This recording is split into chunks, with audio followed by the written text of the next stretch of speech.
Hello everyone, welcome to study zone academy. आज हम लोग ये जानेंगे कि ये जो बुक है डी.एन. दत्ता की, है ना, ये बुक हमको क्या यूज़फुल रहती है और क्या इसमें काम किया जा सकता है। इस बुक से कैसे हम इसको यूज़ कर सकते हैं सही तरीके से। ठीक है, ये जो बुक है हमारी है estimation and costing in civil engineering. ठीक है, थ्योरी एंड प्रैक्टिस के लिए ये किया जाता है। ये बुक को हम रीड करते हैं। ये जो पॉली या फिर बीटेक स्टूडेंट कर रहे हैं उसके लिए यूज़फुल है ये बुक। इस बुक को हम क्यूएससी के नाम से भी जानते हैं, जिसमें हम एस्टिमेशन निकालते हैं। ठीक है, और ये बुक से हम एस्टिमेशन निकाल सकते हैं कि कितने की ये बुक आती है। वैसे तो जब मैंने इस बुक को लिया था तब ये 645 की थी। ठीक है, इंग्लिश जनरेशन थी और मेरी बुक ये जो थी वो इंग्लिश जनरेशन थी। बट अब ये बुक की रेट बढ़ गई होगी क्योंकि इसको लिए हुए 5-6 साल से ऊपर हो चुका है। अभी इस बुक की रेट मार्केट में ज़्यादा हो गई होगी, तो आप इस बुक को ईज़िली ऑनलाइन से परचेज़ कर सकते हैं। ठीक है, और ये एस्टिमेशन निकालने के लिए या फिर एग्ज़ाम्स के पर्पज़ से ये बुक बहुत ही ज़्यादा यूज़फुल है। ठीक है, तो इस बुक को आप यूज़ कर सकते हैं। और अभी हम आगे के जो लेक्चर्स बनाएंगे इस बुक से सॉल्व करके क्वेश्चंस को ही बनाएंगे, है ना। तो क्वेश्चन सब्जेक्ट से ही क्या इस बुक में क्या क्या चीज़ें पढ़ सकते हैं, लाइक हम लोग देखते हैं इसकी सिलेबस क्या है। जो इसकी सिलेबस हमको यूज़फुल रहेंगे वो चीज़ देखेंगे। ठीक है, जैसे कि सबसे हम लोग देखते हैं रेट एनालिसिस है। ठीक है, रेट एनालिसिस के बारे में हम इसमें पढ़ेंगे कि रेट एनालिसिस कैसे कर सकते हैं, कि जैसे कि रेट एनालिसिस में आरसीसी वर्क कैसे होता है हमारा, और लेबर कॉस्ट कैसे निकलती है।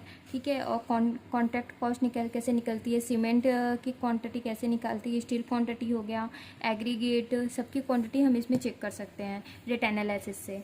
ठीक है, फिर उसके बाद हम ये भी देखते हैं, जैसे यहाँ पर है आगे आपको शो होगा। ठीक है, ये आपको यहाँ पर शो हो रहा होगा रोड एस्टिमेशन, है ना। तो यहाँ पर हम रोड के लिए क्या क्या किस किस मेथड का हम यूज़ करते हैं, रोड का एक्सकवेशन कैसे करते हैं, कटर कैसा होता है, फिलिंग कैसी होती है। ठीक है, और इससे आपके एग्ज़ाम्स में ये क्वेश्चंस आते भी हैं। डेटा एनालिसिस के भी क्वेश्चंस आते हैं, रोड एस्टिमेशंस के भी क्वेश्चन आते हैं, कल्वर्ट रिचीवेल के भी क्वेश्चंस आते हैं आपके एग्ज़ाम में। ठीक है, और प्रोडक्ट ऑफ एस्टिमेशन के भी क्वेश्चंस आते हैं आपके में। ठीक है, और प्रोडक्ट एस्टिमेशन के बाद मेथड ऑफ बिल्डिंग एस्टिमेशंस के भी क्वेश्चंस आते हैं। ठीक है, मेथड ऑफ बिल्डिंग एस्टिमेशन में जैसे आप देख लोगे कि कैसे एस्टिमेशंस किया जा सकता है। ठीक है, बिल्डिंग के एस्टिमेशंस कैसे होते हैं, एस्टिमेशन ऑफ बिल्डिंग हो गया, जिसमें हम लोग इसमें 2 टाइप्स के मेथड्स पढ़ते हैं, जैसे सेंट्रल टू सेंट्रल डिस्टेंस हो गया, long wall short wall method हो गया, है ना। कंपटीशन मतलब कि एग्ज़ाम्स के लिए, है ना, आरजीपीपी की जो एग्ज़ाम्स में इस बुक से बहुत सारे क्वेश्चंस आते हैं। जैसे आरसीसी वर्क एंड स्ट्रक्चर के बारे में भी हम पढ़ेंगे, जैसे कि टी-बीम में पढ़ेंगे, टी-बीम के बारे में भी जानेंगे कि टी-बीम में क्या क्या कैसे उसको डिज़ाइन किया जाता है। ठीक है, स्टील सेक्शन के बारे में जानेंगे कैसे डिज़ाइन किया जाता है।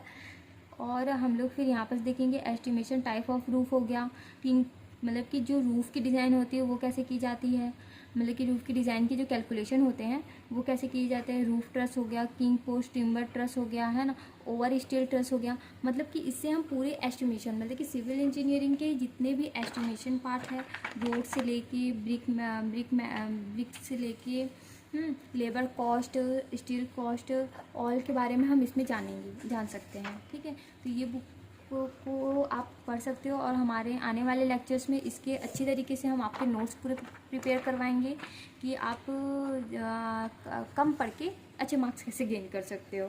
ठीक है, तो ये बुक आप चाहे परचेज भी कर सकते हो, नहीं तो फिर हम इसके पीडीएफ्स आपको प्रोवाइड कर देंगे। और जैसे जैसे हम आपको समझाते जाएंगे वैसे वैसे आप इसके नोट्स प्रिपेयर करते जाओगे तो आपके एग्ज़ाम के लिए बहुत ही बेनिफिट्स रहेगा।